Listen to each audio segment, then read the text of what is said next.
Hi everyone, welcome to the live stream Thursday. Oh man, transfer deadline, guys. There's so much going on. Sorry for being late. It's not because I'm preparing the final questions. It's more because there's so much happening.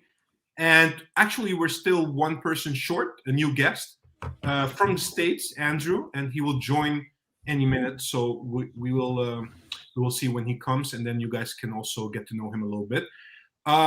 Guys, let's just jump right in, right? Akpom, last minute proposal. What do you guys think? You guys know about the offer? No, just for the people that are watching. I think everybody's updated, but just briefly. So basically, Ajax came with a counter proposal. They offered 15.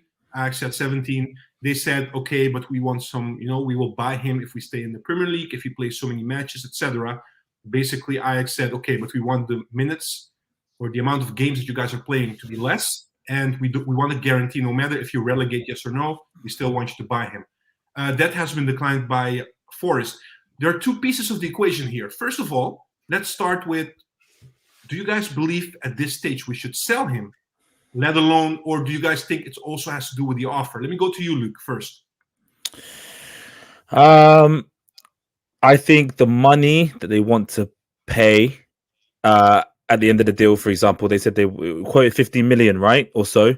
Was it euro or pounds? Euro. It's more. It's more or less around that you'd want to get back for him, considering I feel like he was bought from as a 10. I think the idea for Mislintat was to play him behind Bobby, where he makes his late runs. Bobby holds the ball, he's there, but it never worked out. We found out that he actually does well holding the ball up.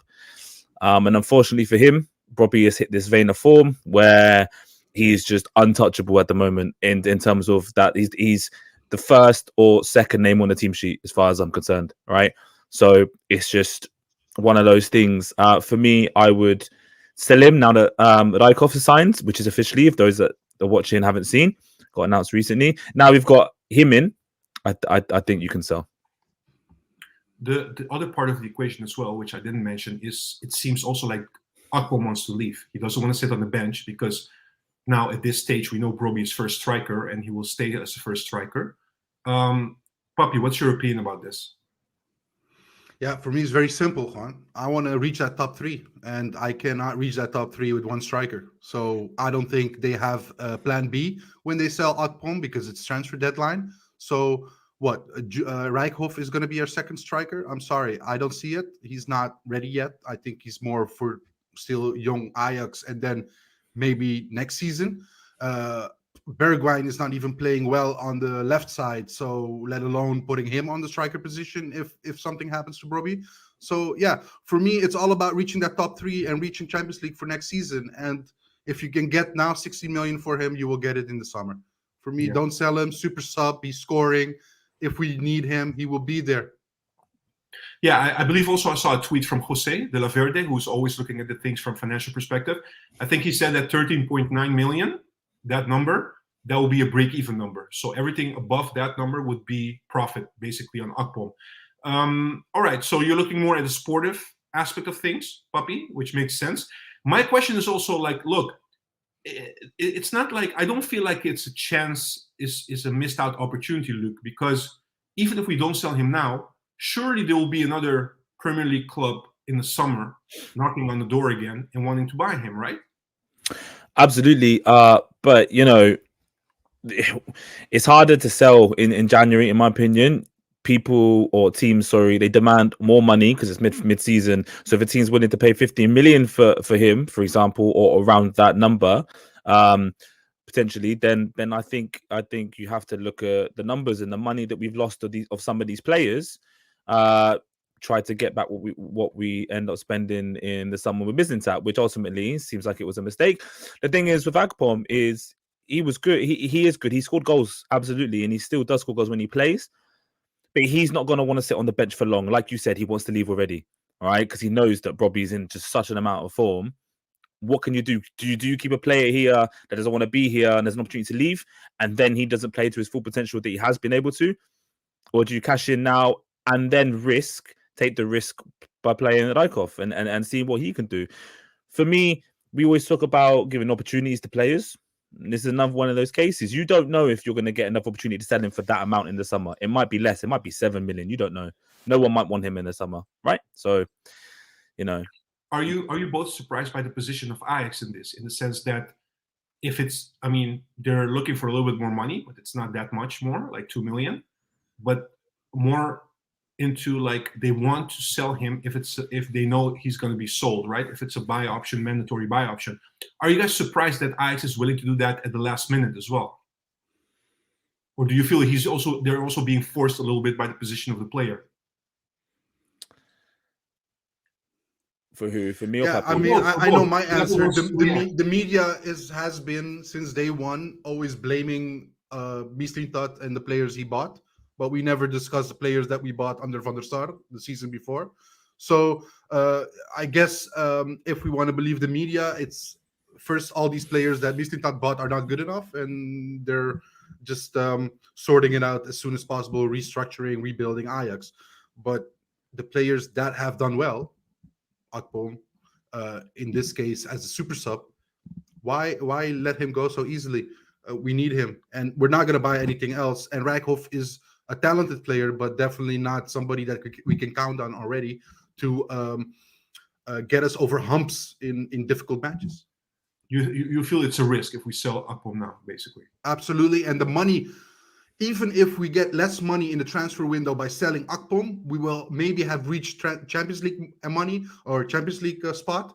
And the Champions League spot, the income for that next season, if we manage to get through the playoff round, is a much bigger number than you can guess. So, yeah, absolutely.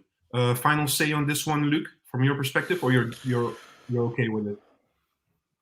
I mean, if he stays, I listen. I agree with Papi. Yeah, you need depth. Depth is so important, but at the same time, you know, you need, if you can make the money back from what potentially might have been a mistake or not. But so far, it's not. He scored important goals in certain times for us. But for me, he's too similar to Brobbey in a sense where they want both their back to goal. Sometimes it's nice to have that option where you have one player that holds the ball and Brobbey, then you need something different, someone who's going to make runs in behind, etc. And I feel like they're really, really similar. So you know, I would like to see what Rijkhoff can offer. Regardless of whether Akpom gets sold or not, something needs to happen because we've got 3 attackers and there's only one spot, right? So it's one of those things. If it happens, great, fine. It is. We'll take the money, and so I'm more on that side. Like cash him while you can, while there's some hot hype on him because he's been scoring goals, and reinvest the money elsewhere. Yeah, but we don't have time at the moment. No, yeah, but I mean, like eventually. This is my point. Yeah. All right. Look, because there's so many things we have to discuss today, I will just after each topic, I will just go to the comments. Otherwise, it will be, we're talking about something else, and then I have to pull up something that we discussed earlier. So let me go through the comments. People reacting a little bit on this discussion as well. Big up to Sahbi for being on the chat and watching as well. Ziggy is saying absolutely not at this stage in terms of just having Brobbey and having no second striker whatsoever. Even in young Ajax, we have only got Koloko and now Rijkhoff. Sahbi saying, do we want to decrease in quality, replacing Akpom with Rijkhoff? Money is not the important thing right now. All right. Roy, on the other hand, is saying, look, Rijkhoff is a massively better talent than Akpom. Rijkhoff is not 16 years anymore. He needs to be making getting flight hours, or basically he has to get time to play behind Brobbey. Christian is saying, I agree with Papi. There's still a lot of games to be played this season. Having nobody behind Brobbey, in the worst case scenario, it would be a dumb move to sell Akpom. Let me see. Quarantine, is saying, unless they have someone in mind whom we haven't heard of, we need to keep him. Sell him next summer, but we're hitting the last road of the season. Yeah. So basically, these are the comments, more or less. It's a tricky one. Let's see what happens. We're doing the stream now. Let's see. Maybe it can happen still. You never know. All right. So we're moving on. There's so much that happened in January. I wanted to ask you before we talk about the individual cases, right? If you would rate this window, I know it's still going on for a few hours, but if you would rate this window from 1 till 10, what would be your rating, basically? How much would you give our January window? Luke, let me go with you first. And people in the comments as well, they can react. if it were to end right now without Akpom leaving, for example, if you forget about that, if it ended right now. Yeah, let's say that. Or if he gets sold, like both cases, whatever. I mean, I'm on the fence. I say, we've just spoke about it. So I would give it a 7, only because even though we've made 2 signings now, Jordan Henderson, for what we paid, which was nothing, is huge, right? Purely because it was something we needed. And sometimes it's good to look at quality over quantity, right? So I feel like we filled in a leadership void in a sense, and someone to help a really young midfield, a young defensive line that can really try and hold it together. And I think that's really important. So from now, I'll give it a 7. Poppy? Yeah, I'll give it an 8, just because the Jordan Henderson transfer was exactly what we needed, to be honest, in experience, what the coach has been asking for. And it came in and we made it possible. I never thought, when I heard Jordan Henderson is coming to Ajax, I never thought it was possible. The first thing I thought was nonsense. So that it's possible, and he came, made it a very good transfer window for me. But look, and we sold salah-eddine, which makes us now only have 2 left backs instead of 3. So that's better. But we still have some rebuilding to do with this team, and it couldn't be done all in this transfer window. We know this. So for that, I'm just giving them a high number, because Jordan Henderson is 100% something we needed, and I hope they can continue that in the next. In retrospect, right, guys? I mean, you can never anticipate this thing, but do you feel like we let Mikotadze go too early? Yeah, I think so. I think so to an extent where, he didn't get given the opportunity, and we didn't even sell him. It was a loan initially, right now, as of now, isn't it? So it's like you could have had him at least. If Akpom was being sold and he was still around, then a lot more people would be a bit more, okay, we'll take the money, play Mikotadze. But, there might not have been the interest in Akpom at the start of the window as opposed to now. So I think so. I think he could still been used on the right, on the left, maybe, or whatever, more opportunities. But yeah, I believe somebody reacted to us when we said about Akpom and what's going on right now. One of the first comments came in is somebody asking, do we have a recall clause on Mikotadze? Can we call him back, basically? But we don't know. Puppy, how do you feel about this? It's always easy to look back at things. He wasn't getting any playing time, to be honest. So it makes sense a little bit if you're not using him. But now that Akpom does want to go, and clubs are pulling for him, etc., how do you feel about that? If he wasn't good enough before, then he's not good enough when Akpom leaves. That's one. And everybody is saying that he's only a 9. He can't play on the wings. I've seen him play on the wings. He wasn't great. And he's not the type of 9 that we need currently. So yeah, for me, I don't see him coming back. And I think we should look at different options, because even if you bring Mikotadze back, that would mean less time for a Rijkhoff, for instance, that it's coming up. So I think that ship has sailed, and we should just let it go and move on. Yeah. From the official statement, by the way, regarding Rijkhoff, just to put it out there, they said on the Ajax website that he's going to train with the first team, but he will start playing matches in the young Ajax, which means he's close to the first team, basically, and he can at any time he can just be part of the squad during match day as well. So yeah, let's see how it goes. Let me move to another one, because I said a recall. There was a news earlier, I think a week ago or 2 weeks ago, coming from the Portuguese side, saying that Ajax explored the opportunity to recall Conceição. But it would be a difficult thing because of the fact that there is no clause for getting him back, or terminating the loan deal. And second of all, we know that Ajax wants money, right? They want to cash in on certain players, and at the moment, in the loan, they have an option in which he has to play, I think, 25 games, at least 45 minutes, and so far he has played 8 games, 45 minutes or more. But if he would get to that number, Ajax would get 10 million. He's not close to that number, to be honest, halfway, but my question to you is, like, if you look at our squad, right? We have been talking a little bit about the right wing. We know Bergwijn is playing really good lately, but who's really our backup? Because you're seeing Forbes also a different player on the left than on the right. would you have considered?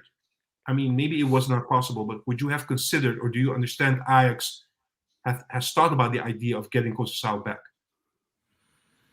What do you think, Puppy?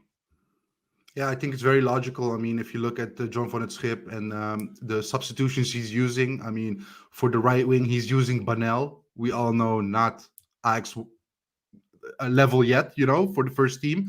We're using Marta. So, yeah, I mean, of course, these youngsters are getting chances, but actually they're not ready yet to get these chances. So, yeah, very logical that we're looking at a right winger to come and help. And the same would be for a left back. But that also we haven't found yet.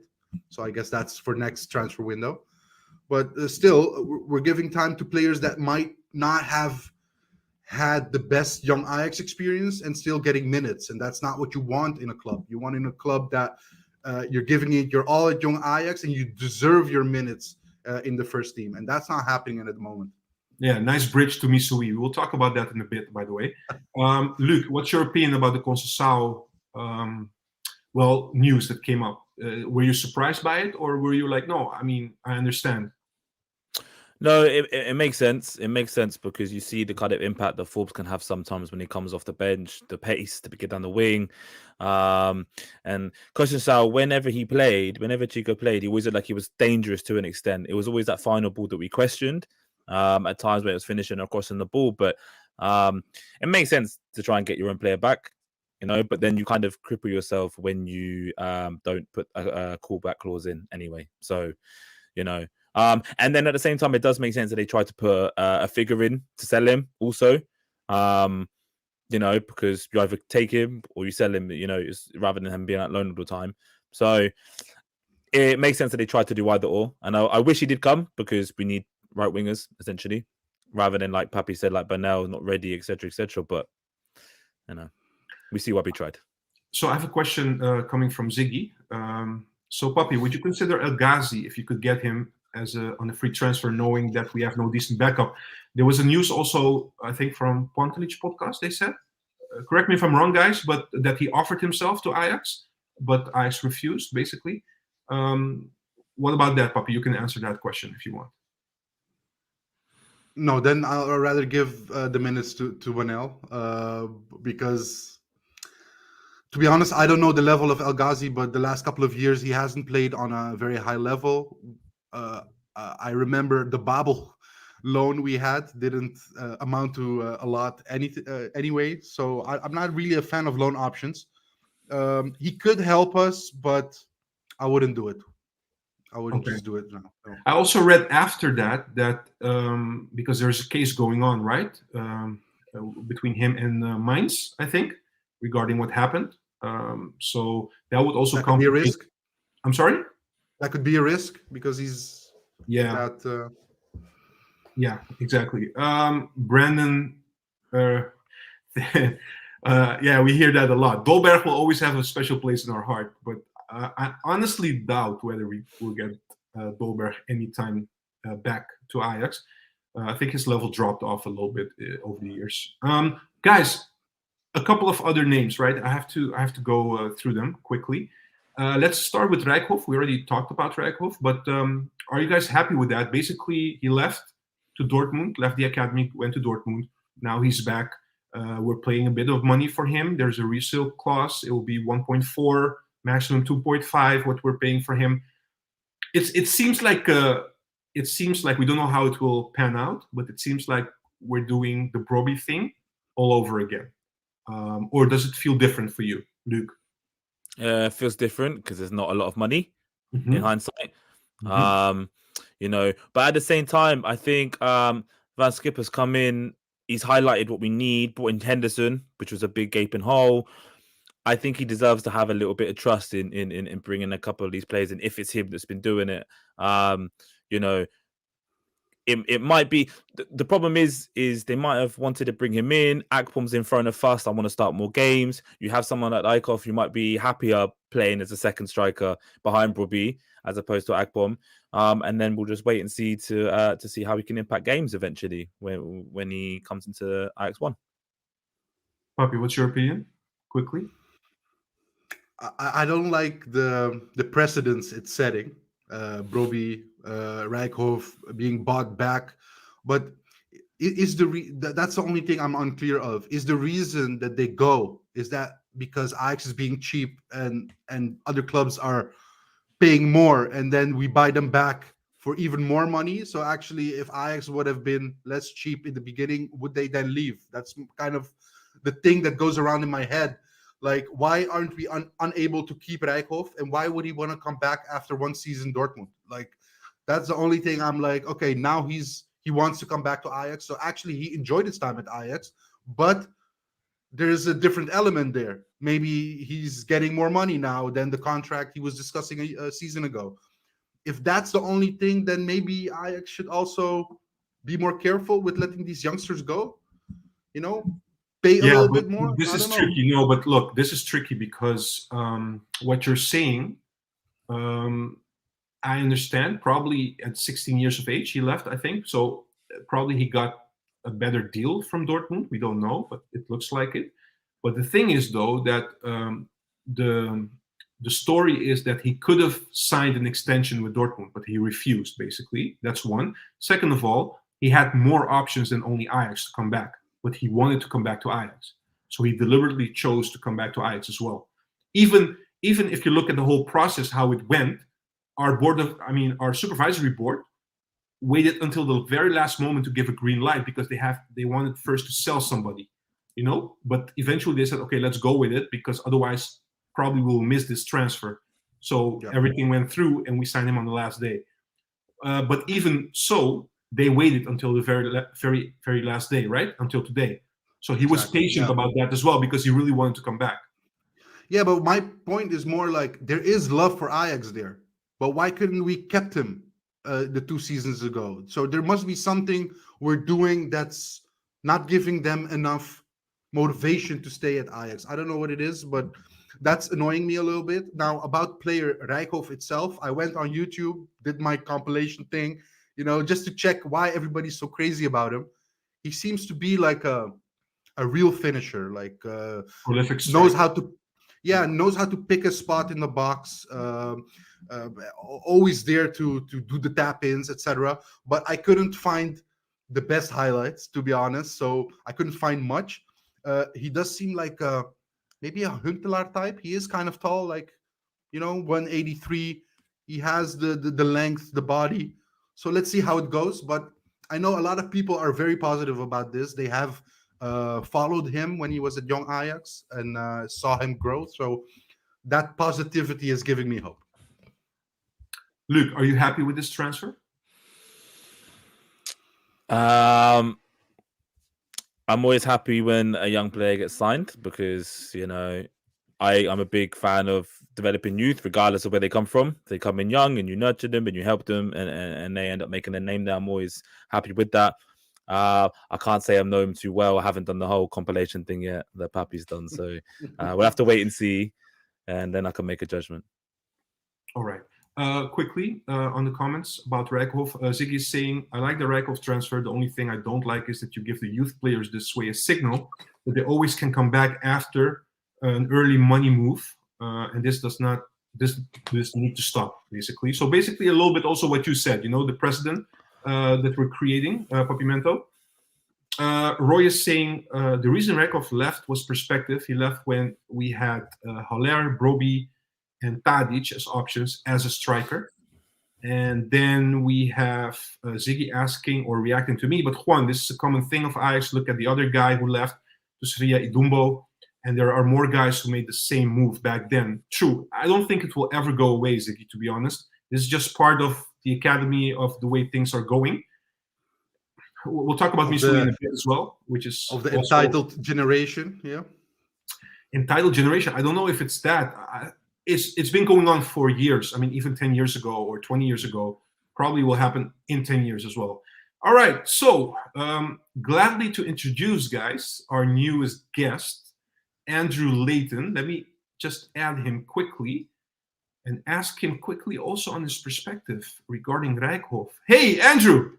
Juan, good to see you, my friend Poppy. As always, it is a pleasure to join the worldwide audience Good to see you. Good to see you. Listen, Unfortunately, I'm the only one of the four of us here on this call that doesn't know how to tell time on a world clock. it's okay. I'm It's an okay. idiot. I'm sorry. I It's- apologize to everybody in the world. It's all right. It's all right. Don't worry about it. Listen, a Yes. couple of things. First of all, you're in Texas on a business Yep. trip right now. I broke away from a business meeting to come back for this. I was like, I Oh. told my friends, and it's funny, you'll get a laugh.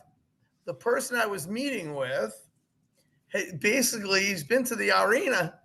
His family lives in Amsterdam. His wife lives in Amsterdam. So they've taken him on a full tour of everything. I said, I'm jealous.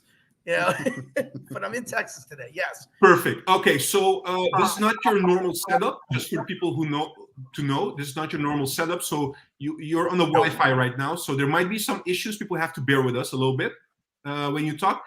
I have to ask you this question. You're the first-time guest on this channel. It's a tradition. Quickly, because we have so much to discuss. If you can Yes. keep it brief, but we have to know. You're wearing the Ajax shirt. You're from the US.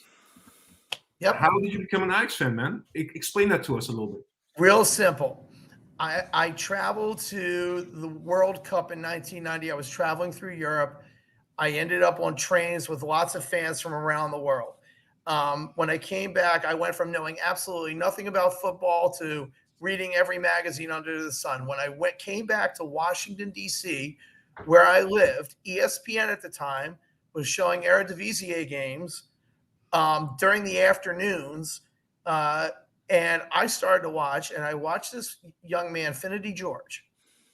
And I'm watching how Ajax played, and it spoke to me. And I said, they play with such speed, such aggression, such tactical precision. I fell in love with it. And I became obsessed with it. And then I later fast forward 10 years, I was working for ING. And I worked there for 8 years and worked with lots of Dutch nationals in New York City. And it just became solidified from there. And I am obsessed, and my children are obsessed with all things Ajax, all things Dutch football. Awesome. You have two sons? Is that correct? Two keepers. Yep. Two goalkeepers even. Oh wow. All right. Will we see them? We will see them in the toekomst anytime soon? I hope so. One's in school today. The other's a freshman in college. Okay. And hopefully he might be on this somewhere looking like, where's my father today? So. All right. Perfect. Look, quickly jumping into what we're discussing. Yes. We were just finishing the topic on Rijkhoff. Would you like to say something about that we got him back, basically? I've been watching this young man since he was the smallest of small children. Ajax always puts up those youth game videos, and my sons and I would watch this kid play, and he just always stood out. And there's always that one kid that just separates from the rest. He was always that kid. And you'd watch him play, and you say, could this be the next Dennis Bergkamp? Could this be the next true creative genius to play for our club? And when he went to Borussia Dortmund, it broke my heart in many ways. Not because I didn't like him. Look, as I heard you speaking before, it happens, right? But I have no reservations having him come back home. To me, it's come home, young man, come home. You will be loved here. You will become part of the iconography of this institution that we all love. Yeah. Look, some Ajax fans in the comments, and also Papi mentioned basically just before you came that, okay, we understand this. But look, after Brobbey and now this, it's becoming a little bit of something that's happening too often. We should be careful about that. Players at a young age that leave, maybe for a better deal, and then we might get them back. How do you feel about that? I have no problem with it. One of the things that crossed my mind, I'm a father of two teenagers, right? And you see their generation of kids. It's all about instant gratification. I'm an older man. It's my 56th birthday today.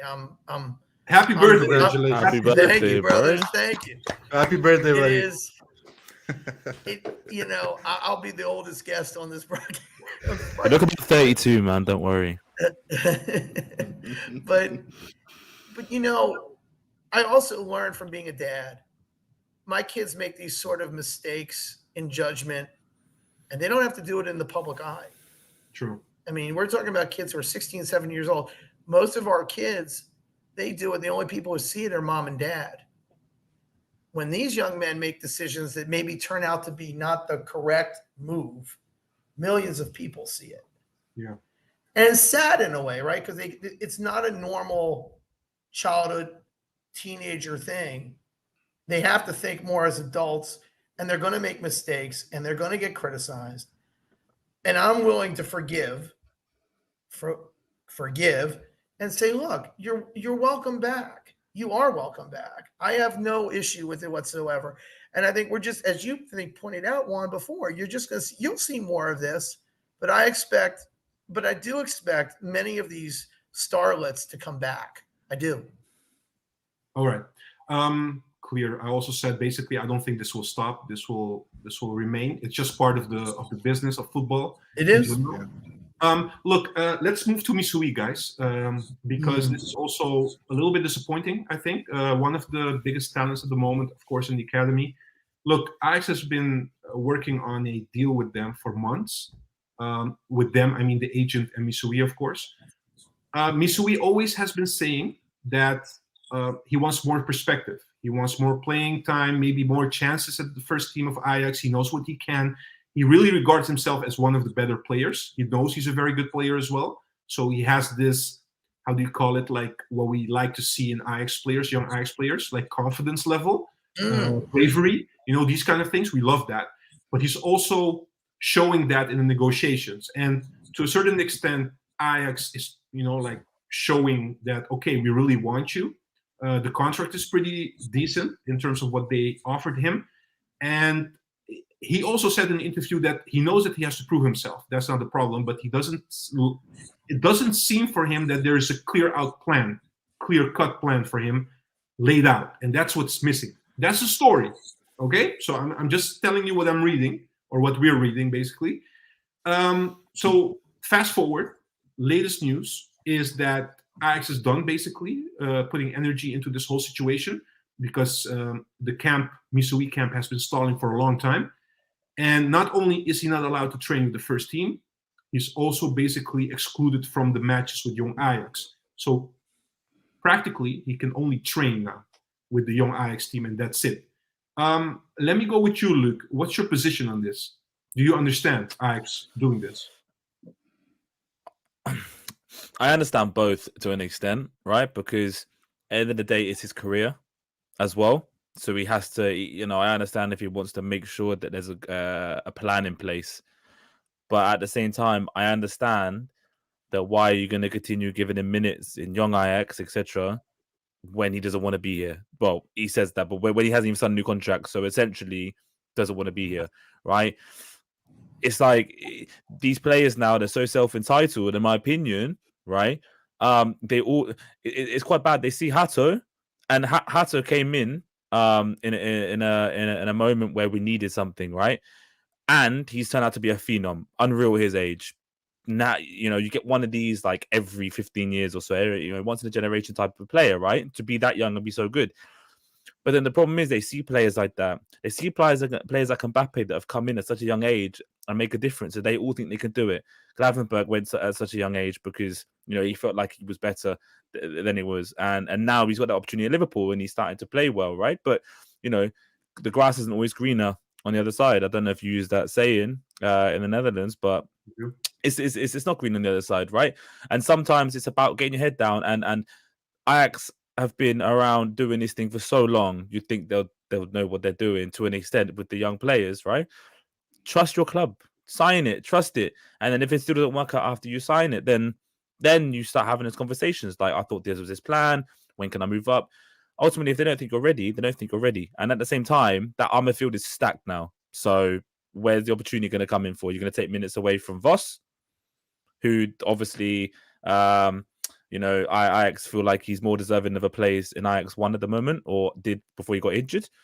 And then he's definitely not going to get minutes from Tahirovic, not going to get minutes from Henderson.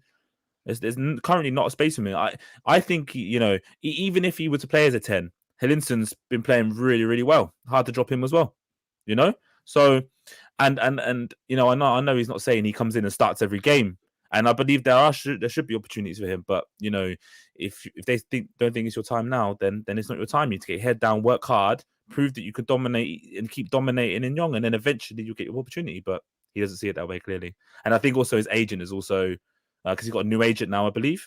True. I think both his old and new agent, I think they're just in his ear as well. So, Puppy, you're looking very serious. What do you want to say? Because I'm actually a pretty good, I've watched Misehouy a lot in Ajax, and I think he's a great player, and I find it annoying that it has to go this way, but nobody's bigger than the club, Juan. Start proving yourself. Stop with this entitlement. A better plan. Yeah, Grijvenberg thought sitting at the bench at Bayern was also a better plan than sitting at Ajax. I never understand this plan. You have to commit yourself to a sport, show yourself you're the best in young Ajax so you get chances in Ajax 1. And when you get in Ajax 1, start asking for the moon like Hato did. But till you are in Ajax 1, please just do your job, get better, focus on your football, and you will get chances from Ajax. So I don't understand this whole plan. No, you have to train, you have to get better, and then you get chances, and then you can ask for the moon. But you cannot ask for the moon or playing time now. Nobody does that. Even Hato didn't get that, and he's better than you. So yeah, I'm good with players not playing. He's taking minutes away from players that do have a contract, that do want to stay at Ajax, that do want to develop, and are not focusing only on the money, but also on wanting to achieve something with Ajax. All right. Andrew, I dare ask you whether you disagree with the gentlemen, both of them? I would never disagree with Poppy or Luke. They're my boys. But there's a saying in my business as an owner, when you're in a negotiation, you have to be willing to walk off the lot.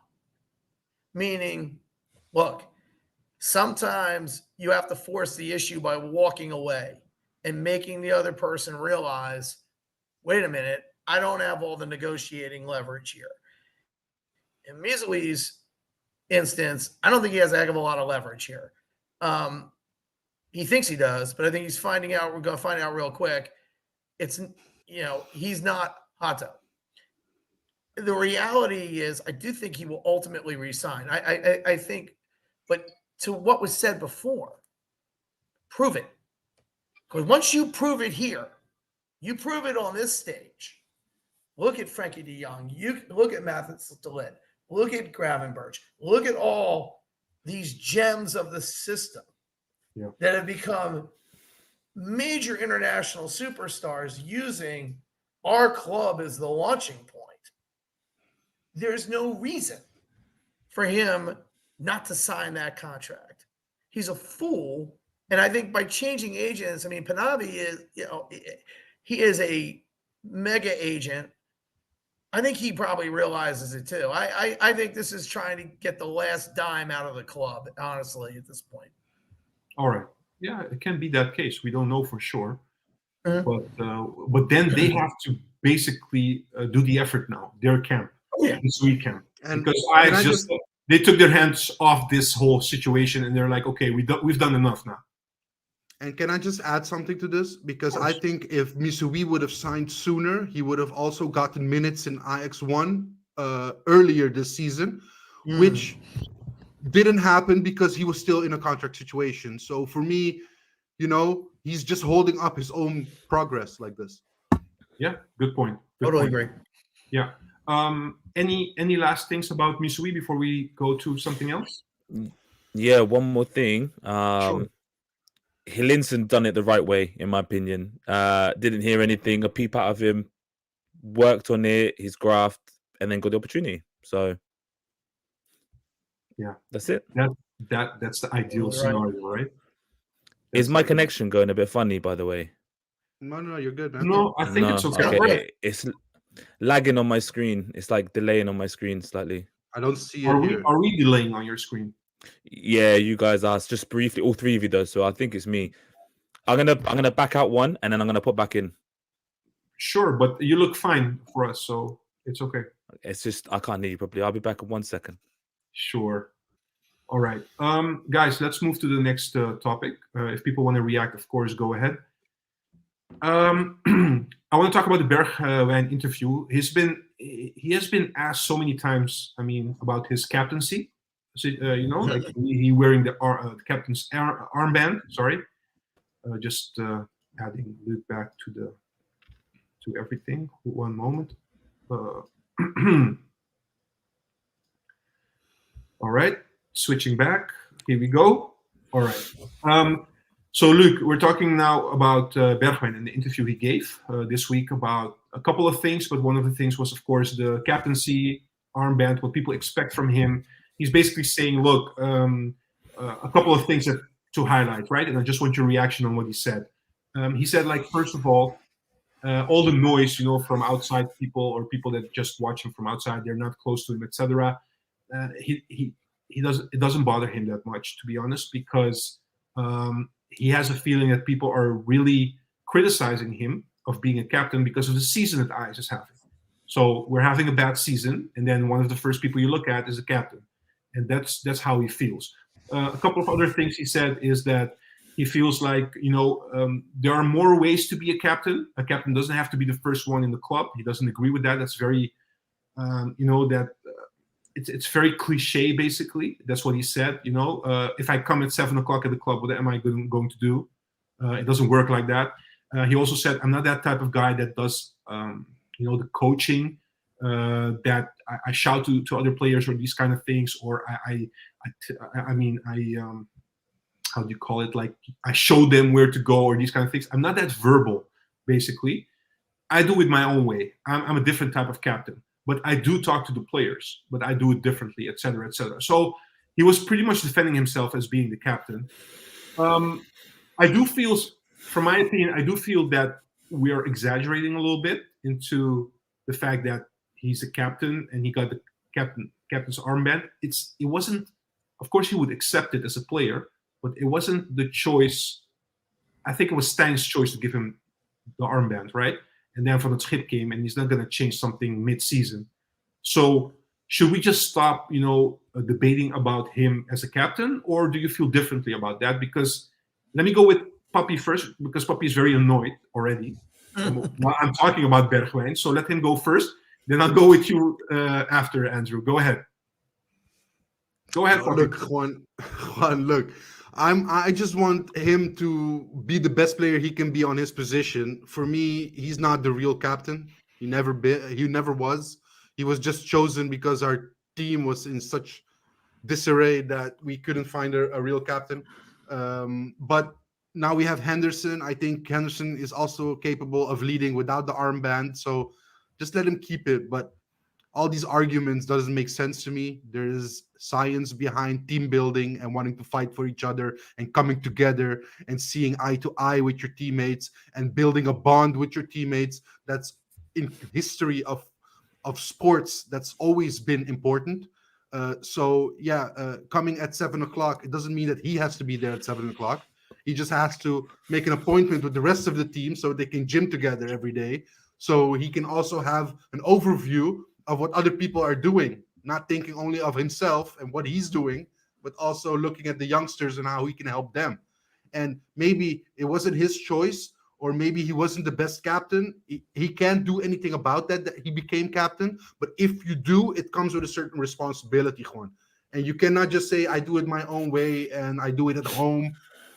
What's the team building? What's the experience that, you saw Tadic for a season at least. Was Tadic like that? Was he captaining you like that? I mean, but are you? Even Ajax said you lead by example, or you lead as a leader. Those are the two options. You cannot just do it by yourself. You have to be willing as a player to follow someone. Is Bergwijn somebody you want to follow? No, not if he does it like that. Because most of the time, everybody's complaining about his play on his natural position, let alone his captaincy. But do you feel, Papi, and maybe you guys can react as well, Andrew and Luke, do you feel like there is one prototype of captain Because that's basically a bit your argument. There is one prototype, and people should stick to that prototype.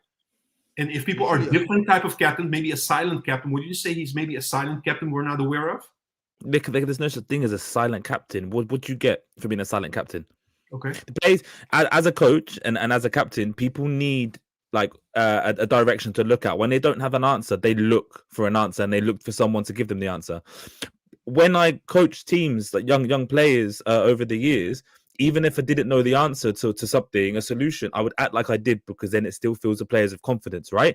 Even if it's false confidence, it still allows them to believe that, okay, they have a plan. If it doesn't come out, okay, I'll take the blame kind of thing. Yeah. I've never once seen him come out and say, I'll take the blame.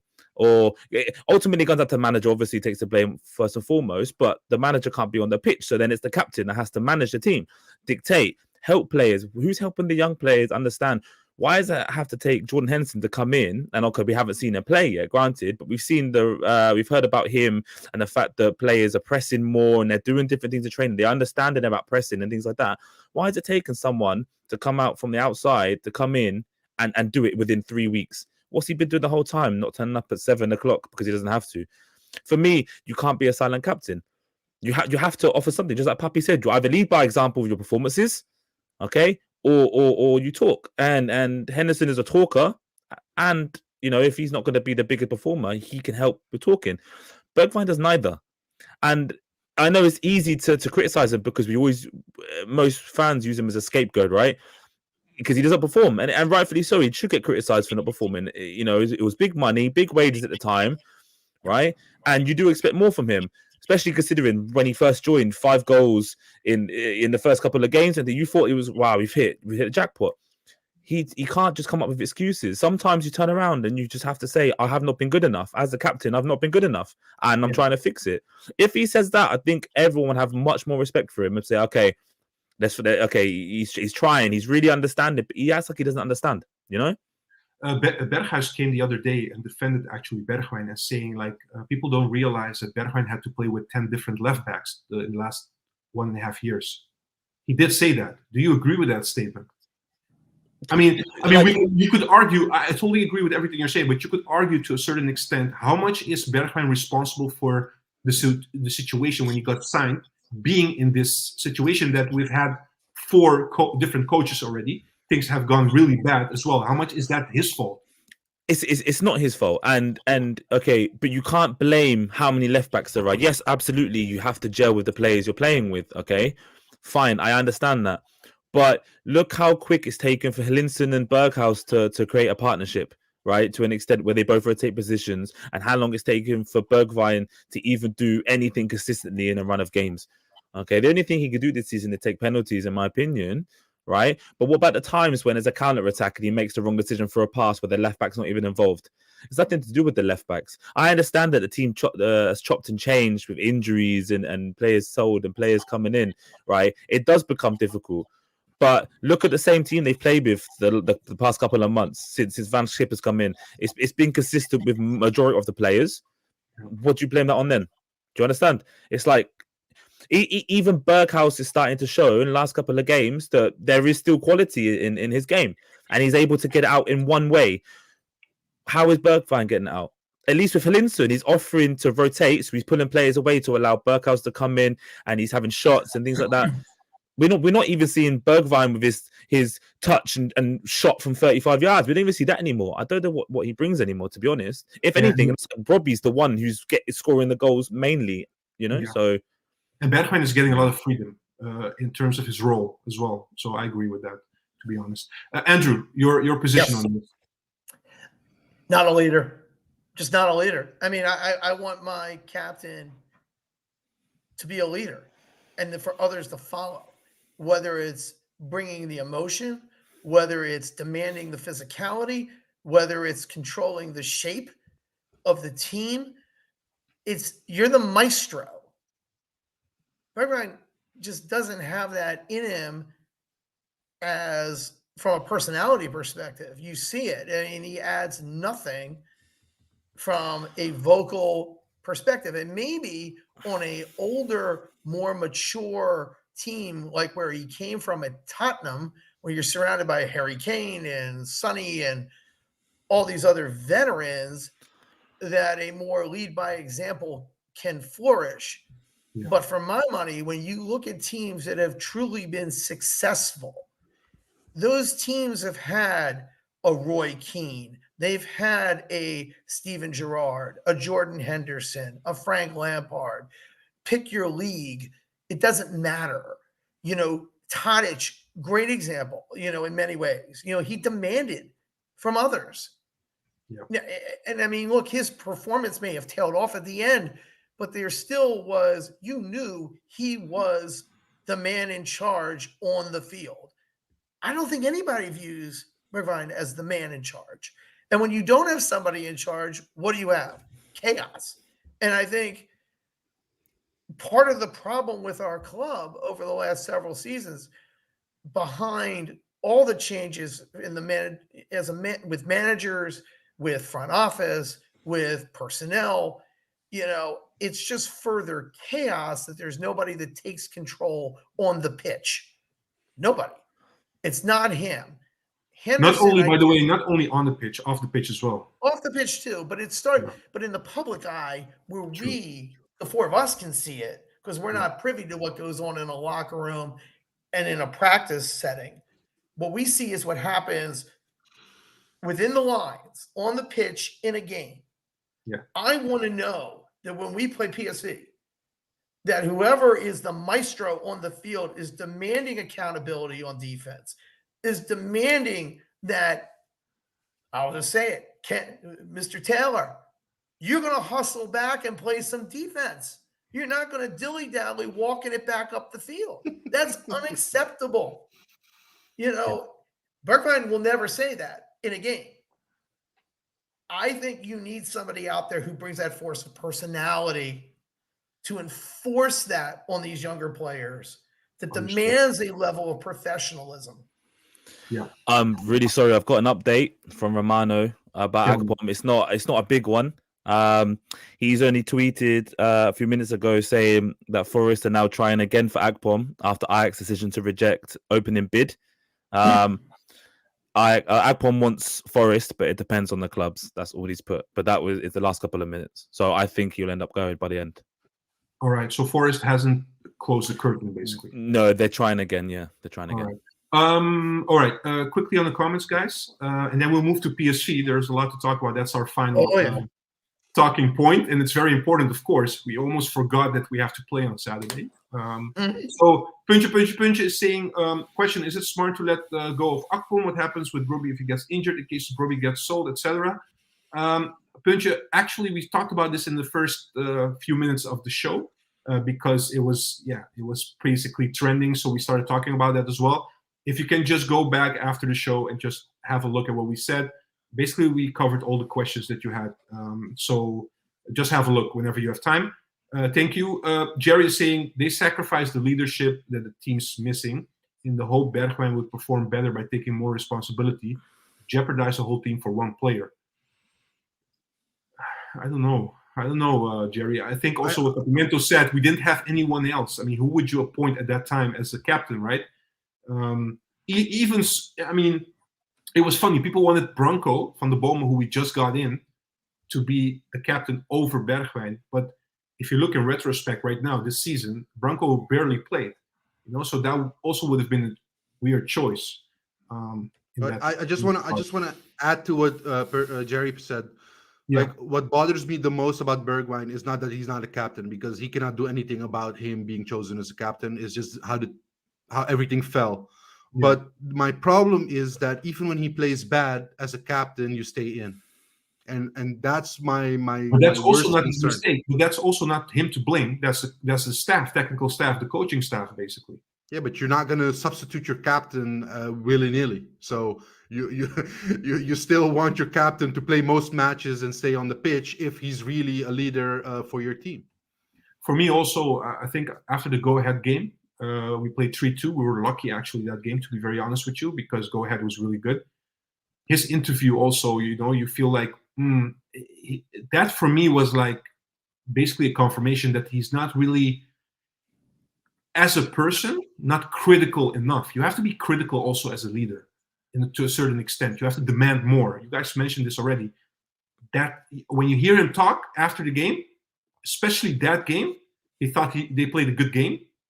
That was like totally different than what we saw. I felt like, ooh, I don't know if he's saying that to protect the players, but it didn't feel that way. It felt like he actually meant it. And that's way off, in my opinion. So, all right, guys. Yeah. All right. Christian is saying that guy Van de Bomen was injured a lot. Yeah, I mean, in retrospect, right? I said that. But I understand why people were arguing for Branco at the time. I'm not taking anything away from it. Punch has another question. Bergwijn is just not a natural leader that players will follow. A nice but introvert guy. However, not inspirational to take a team to the next level. Yeah, basically also what you guys were saying. All right, listen up. Andrew, we have PSV on Saturday. Undefeated this season in the league. Undefeated. They only drew once. We've been bagging our points with Van het Schip, doing pretty well actually since he took over. Apart from the cup game, but he was in Australia, so not entirely his fault. Look, how do you? I mean, there are a lot of questions, of course. I'm going to ask you guys about the PSV game. People can react as well. Let me start by asking you: how do you see our chances going into that game? Do you see us? I mean, getting a result. We're playing at home. It's very weird to ask this question. We're Ajax. We should but I should ask this because clearly, can you say PSV are the favorites, or can you not say that? You're not allowed to say that at this point. Oh, it hurts me to my core. The hate runs deep. A lot of traitors on that team, right? You know, starting at the manager level, people who betrayed the shield. But even your fellow countryman is playing for them now. Don't get me started. That makes me so mad. It's like they should be not let back into the country. The deepest of betrayals, especially when they played. Des played for us, crazy. But look, their strengths are actually our weaknesses, right? We're not great in the air on set pieces in the box. You know, it's obviously they have Luke de Jong. The guy's one-dimensional, but it's the one-dimension verticality that we're not great at. Lovely. You know, they're very fast on the wings. Lord knows our defense on the wings has been average at best this entire campaign. I'm very concerned. This could get away from us quickly just because their strengths line up almost exactly with our weakest points.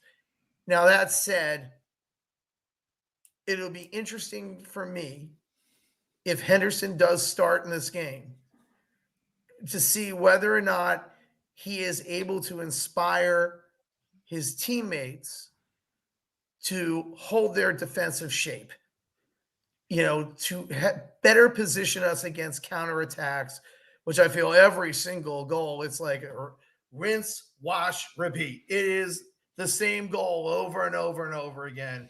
We get caught, wings way up the field, ball goes into the gap. We get outrun. It's one on the goalie, one on the keeper, goal. Every time. And you can't do that. I would rather us tighter, deeper, try to absorb the pressure and give it back the other direction to Broby and see if we can get another gem of a goal like he had last week. Not hopeful, but I'm praying that it'll work out that way.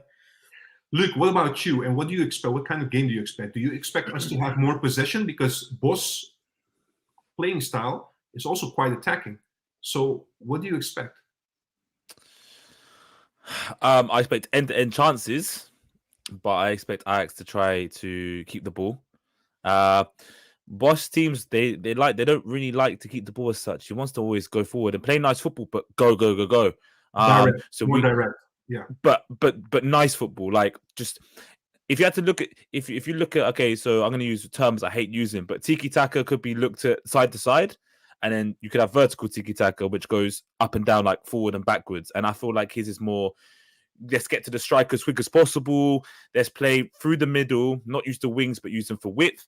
But we'll play quick 1-2s forward and backwards as opposed to side. And I think we might play that side-to-side game.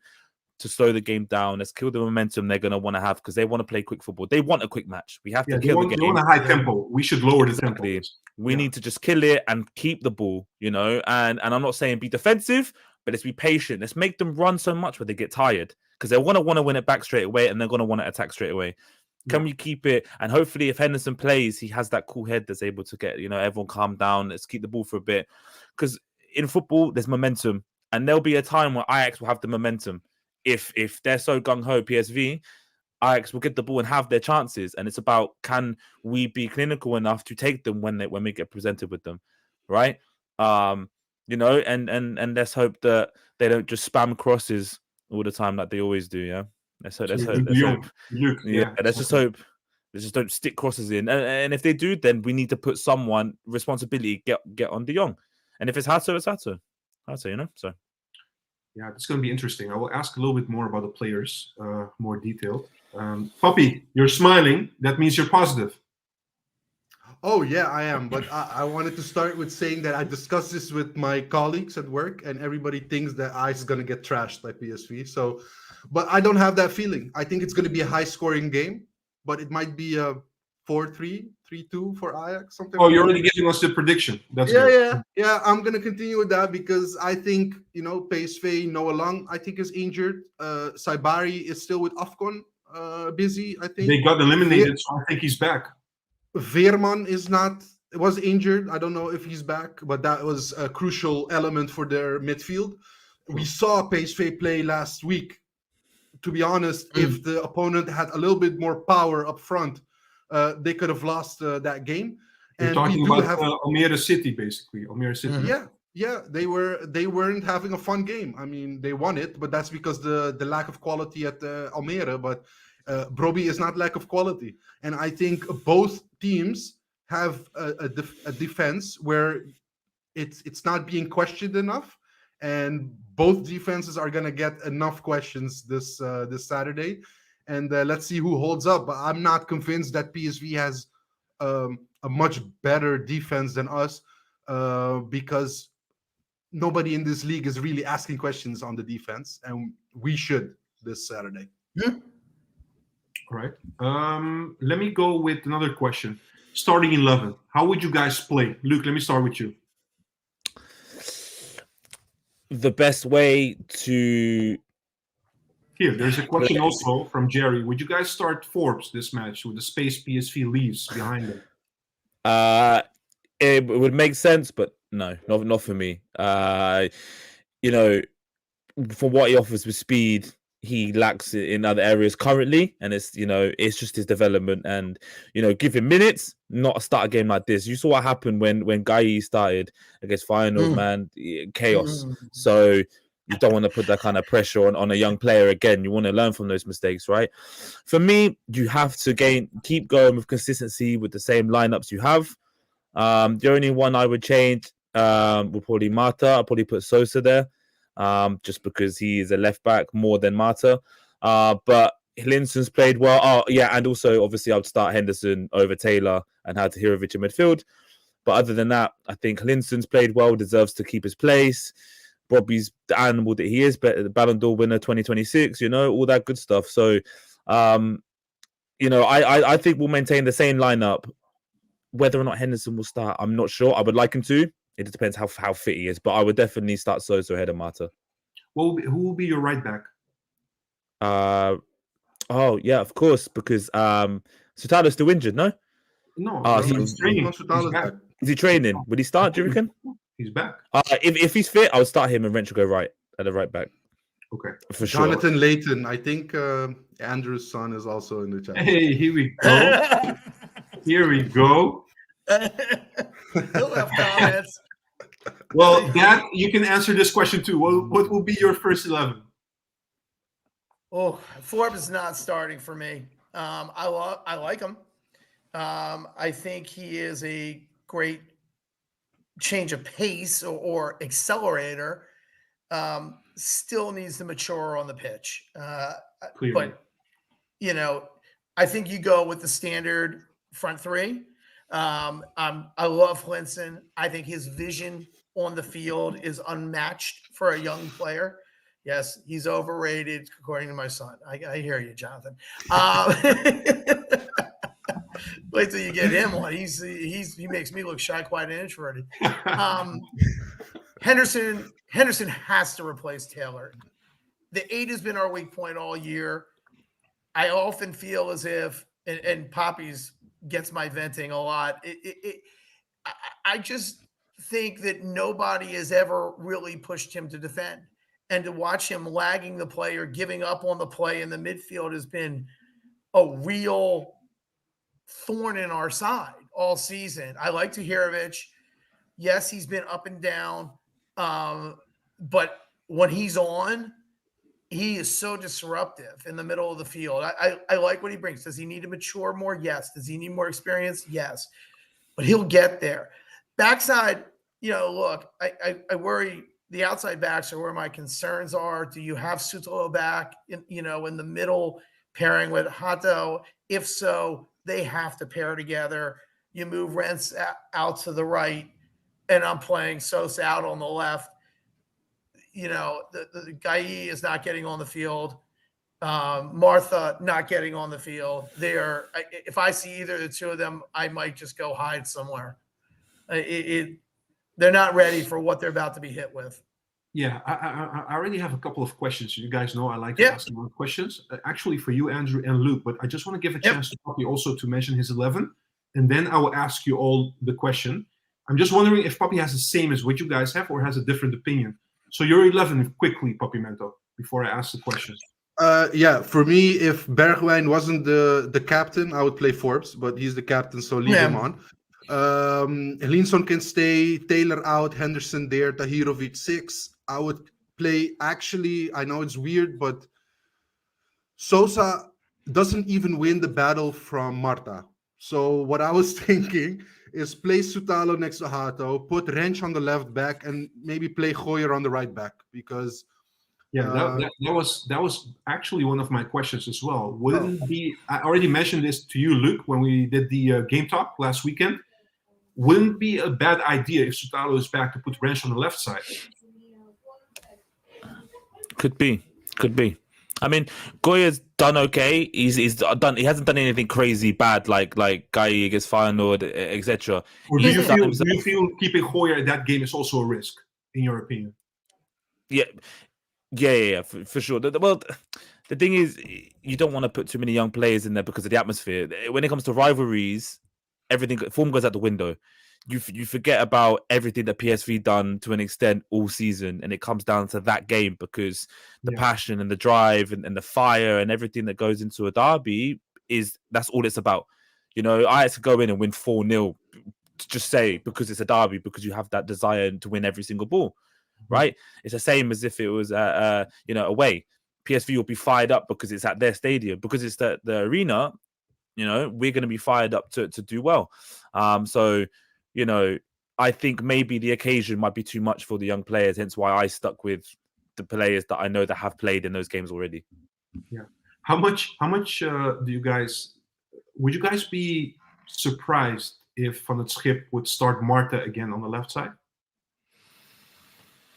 Shocked. Would you be shocked? Even though he has been playing recently? Consistently? I would. I mean, I just think he's a kid. I mean, he should be.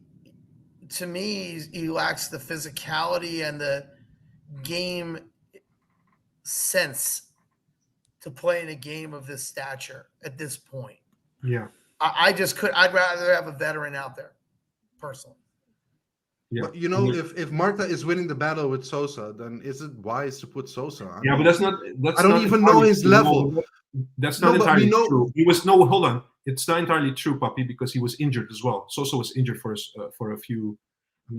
A few. Yeah, basically. But we know why he chooses Marta, right? He links better with Bergwijn. He has more speed, but he doesn't know how to defend. We know from Sosa he doesn't know how to defend. Does he's also more attacking.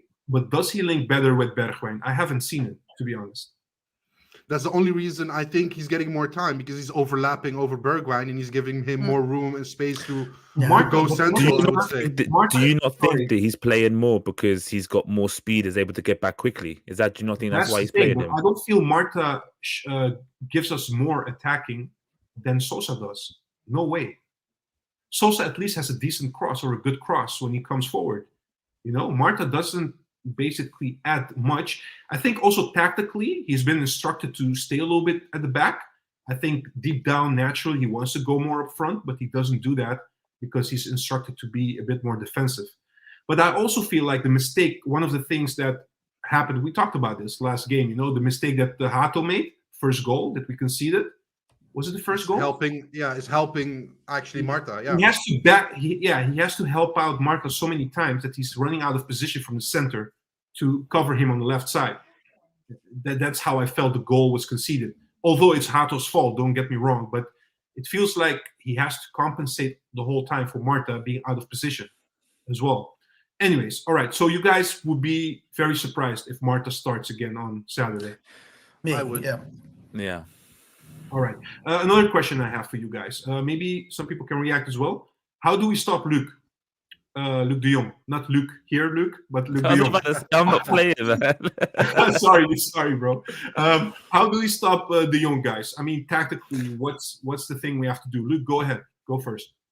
I don't know, man. For once, I don't know. For example, you know, they love to put the ball in the box to him. Okay, right. So we're gonna have to be really proficient at winning headers, but that's something that we've been really weak with this season. It's conceding crosses, right? We've conceded quite a few goals from crosses, in my opinion, right? So if you manage to stop that, you've got danger elsewhere, right? But the thing is, for me, is when it comes to a target player like him, like Robbie, you can't stop them because their job is to hold the ball. Because look at what happens when you try to stop Robbie, you break your ankle, right? So you just can't. So we're gonna have to be ready that if the ball goes to de Jong's feet, for example, we have to be ready to pounce on where that pass is going to go next.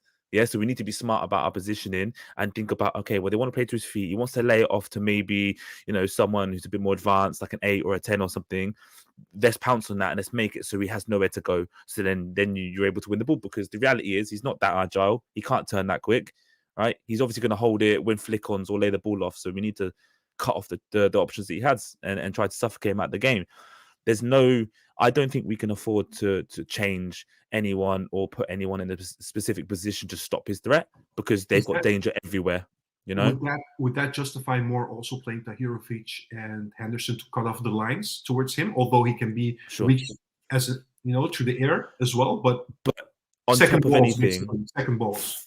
For sure, but on top of anything, playing Henderson and Tahirovic means you can still play a 10. And I just think you can't take Linton out of this team. And I said this before, I think the simplicity of his game, receiving the ball, laying it off, being smart, moving and creating space for Brobby to receive the ball to feet and for Berghuis to come inside, I think it's really key to a lot of our play at the moment. A lot of it ends up coming to either a goal scored by Linton, a shot by Linton, or someone else having a chance, because of the space it's created. And I feel like by doing that, you have to have a double pivot. But at the same time, you are correct that I believe it also cuts off passing lanes and the direct route to de Jong. Yeah. Andrew, you can answer that same question, but also I want to add, because we talked elaborately about that midfield, and basically all of you are saying that Taylor has to be benched. Although I think that chance is not that big that will happen. Do you feel like we can also manage the midfield with Henderson being the 6 and then having Taylor and Linton on the midfield? No. To me, Taylor's the weak link out there. I'm very bearish on him as a player. I don't think he hustles defensively. I think he's selfish offensively. I think he's another one of these entitled youngsters who just doesn't fit what the club needs. Don't you feel, Andrew, sorry to interrupt you. Don't you feel, also a question for everyone, don't you feel like, I do understand why you would play both players, Henderson and Tahirovic. They're much more disciplined, right? Well, when it comes to transition, running back and defending and all these kind of things. I totally understand that. But in terms of when we have the ball, we always look from Ajax perspective when we are in possession. That's the first thing we'll look at. Don't you think that midfield is a little bit stale in terms of what we can do with the ball if we have Tahirovic and Henderson as part of progressing the ball? How many assists did Taylor have in the last match? How many did Tahirovic No. have? I'm not talking about assist. I'm talking about progressing the ball to the attackers. Yeah, but I'm talking about a progressive pass as an assist to Brobbey that wasn't even Taylor.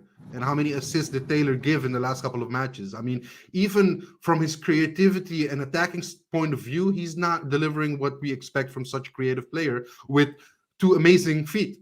I mean, he's not only he's right and left, and still we're seeing too little of him. I mean, even Linson is showing more quality than Taylor at the moment, and he's younger. So for me, Taylor has had a lot of chances compared to others, and he's the one that should be benched. But go ahead, Andrew. By the way, is Linson younger than Taylor, or are they the same age, basically? More or less? I think he's younger. He's a year younger I or think he's something? younger. Okay. Want me to check? Yeah, just check for me. I was just wondering. Sorry, Andrew, you were off for a bit. Please go ahead.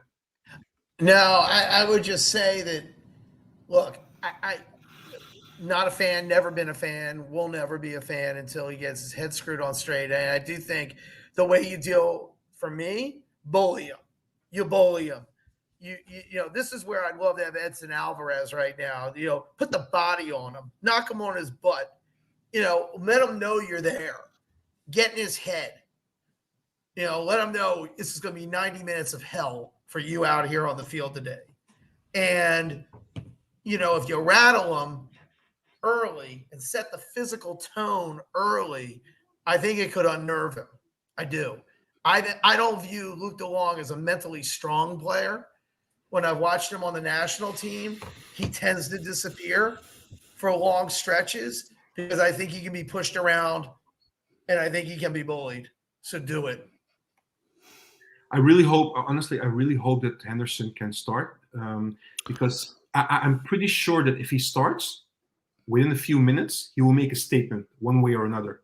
He will make a tackle, or he will do something to just, you know, show PSV we're here, you know, and also help the other teams, the fellow teammates, also realize like, hey, we're here to show ourselves, you know. Just we really have to like not play like we regularly play, you know, like, okay, we have the ball and we're gonna pass and we'll find a way, etc. We have to be much more aggressive, like show aggression to a certain extent, I feel. Scrappy. Not only aggression, Like it's also being a normal game, you know? it's also about finding the right moments to be direct and moving the ball forward. Absolutely, If of course. the short passing is not working, one long ball can also work, you know. It's also be about opportunistic in such games and finding the attacking spaces as soon as possible. Yeah, I think they're gonna do that, to be honest as well. Go ahead. Just for reference, Taylor is 22 in May. Hinson's just turned 20. All right. So okay. All right. It was like 1 year, you know, so I was a bit confused, but all right, thanks for that. Dropped off Texas. So we know the Wi-Fi in Texas is not optimal. No, I'm just joking. All right, guys, just your predictions quickly. I think Papimento already gave his prediction, but you can say it again. You think it's going to be a high-scoring game, you said? Yeah, high-scoring game. So 4-3 or 3-2. Let me just go for 3-2 for Ajax. 3-2. We will win the game. Oh, yeah. We're going to deliver PSV the first loss of the season. That's going to be great. In our rebuilding season, giving them a spank at Arena, yeah, I would love that. And your positivity is based on the fact that they're missing a few players. The growth of our team. Growth of our team. Henderson coming in, more experience. We saw, Hoyer played decent. We have Rensch that is also gaining in level. We have Sutalo back from injury. So we're getting there. And Berghuis and Brobbey have been on fire lately with assists and goals. So if we just continue that level, it might work out. Andrew, your prediction? 4-2 PSV, unfortunately. I just think their speed with Bakayoko and Dest and... Oh, cut off again. We'll wait until he comes back. Luke, go ahead. Your prediction. What are you saying? 6-0. Bobby scores 6. No, come on, Everything's man. Come on. Seriously. I think 2-2. I think 2-2. I think we'll show really good grit, and I think it'll be 2-1 until late, and then I think eventually it will be PSV getting late equalizer, the young header as usual, and then I think it'll be 2-2. Would you be happy with the draw? Currently, yes, because I think we need as many points as we can to keep up with the top 4. Okay. Andrew, sorry, you said 4-2 PSV. Am I correct? Andrew, can you hear us? I can. Sorry. Go ahead. No problem. No problem. Internet went down. It's okay. I apologize for that. The price of being in a hotel room. I think I said before, 4-2 PSV. All right. I do think it'll be a high-scoring game. So you would be, let me put it differently. You would be very surprised if we get like a draw or if we win that game. We would need to vastly improve on the wings. I mean, defensively. I just think, again, I think the skill that they have on the outside is going to be too much pressure for our team to bear. I think if the manager decides to play more defensively, that's the only way I think we get a result out of this. I really do. I think we have to absorb a lot of. They're going to want, as Poppy and you both said, Juan. PSV wants to go. We're going to have to absorb pressure, take the air out of the ball, and really have Broby execute on the counter. And he can, and I expect him to. I just am really fearful after watching this first half of the season. I have belief, son. I'm just fearful about getting attacked on the wings. Understood. It's a good point, to be honest. I totally understand your perspective on this. Listen, just final thing I wanted to say. You guys especially Luke, he likes me to give some predictions as well. So mine, I already gave it a week ago or 2 weeks ago. Let me say 2-1. I said 1-0, but let me put 2-1 because I don't think we'll just, keep a clean sheet. That's been hard. It will be very surprising if we do against PSV. So 2-1, but I'm still going to stick with who's going to make the late winner. It's going to be Henderson with the screamer outside the box. So I'll stick with it, and we're going to win the game. And that's my prediction. Let me just go quickly on the final comments. Jerry is saying his ideal 11 would be Hato, Kaplan. He will play Kaplan basically. So he moved Hato to the left. Sutalo, Wrench, more heading stability. Understood. It's not even a bad idea, but I think Kaplan hasn't really played yet. He lacks a little bit of rhythm. He's playing with young Ajax at the moment, so it's a risk though. But I understand where you're coming from. And let me see. Christian is saying the only way to stop Luc de Jong would be a lasagna gate. Otherwise, I fear it's going to be an impossible mission. Oh man, that's funny. All right. And Mike is saying, of course, if you guys enjoyed it, please smash the like button. Please, people, as he says, and join the weTalk Ajax family. I just want to say one thing about Mike. Mike is actually a United fan, but he always comes to watch also our channel and Ajax. I guess he likes Ajax as well. So, Mike, we really appreciate it. Thank you so much, man. And especially for you, Mike. Big up, buddy. Big up from Mike as well. Andrew, did you enjoy this one? Let me tell you, I feel like I found my lost family out here. I keep telling you, these are my brothers, over in Amsterdam. Look, my children want desperately me to take them overseas to a game, and I'll get a comment here in 2 seconds. When that happens, I'm buying a round of beer for you. Luke, you're invited as well because you're like a long-lost cousin to me that I just met. Yeah, man. Glad to have you on the show. Next time. I told go ahead. Poppy every morning, and my kids will vouch for this. First thing I look at every morning, I click on this site on Twitter to get because you're 7 hours ahead, 6-7 hours ahead of me, depending on where I am in the world. It's my first read of the day. Every day. Best before news, anything else. The best site. If you love this club, you have to be with these gentlemen. The best. Thank you so much, Andrew. Guys, we did not pay him to say that, by the way. Just very being honest here. Thank you. Appreciate it, Andrew. Thank you so much. Guys, thank you. Is there any latest news on Akpom? Can somebody let me know? Or is there nothing? I would just one more check. There's nothing's come through. I'll give you one more check. Yeah, just quickly. If there's something new. I think it's too Nothing late at this for point. Romano. Yeah, I think it's too late. Maurizio. Nice spam transfer. Yeah, nothing. He's trending in the UK, Akpom, Of course. but there's nothing concrete apart from the tweet that I told you about 20 minutes ago. Yeah. Luke, thank you so much. Andrew, it was a pleasure to have you. No, thank you for allowing me to be here. No, of course. Next time, maybe we'll do it from Washington this time. No Wi-Fi, but just no way. If from you'll the do it from internet. my house, you'll do it from my house in Atlanta, Georgia. Oh, you live in Georgia. Atlanta. I'm sorry. I thought you were Washington. No. Atlanta, Georgia is my home. I just got forced to go away, and maybe at that point I'll figure out how to properly read a clock. It's okay. It's okay. It was I tell great my to have you. kids to Thank you be so on much. time, and I get this message from Poppy. I'm like, oh my God, I went the wrong direction on the world clock. I'm a moron. It's okay. It can happen. All good. It's the first time. It happens to the best of us. So all good. He's an Poppy, idiot. it was a pleasure. Always. Good luck to everyone, guys. And let's win, at least draw, but let's win this game on Saturday. Please. Let's Praying. Praying. All right. Take care. Peace, fam.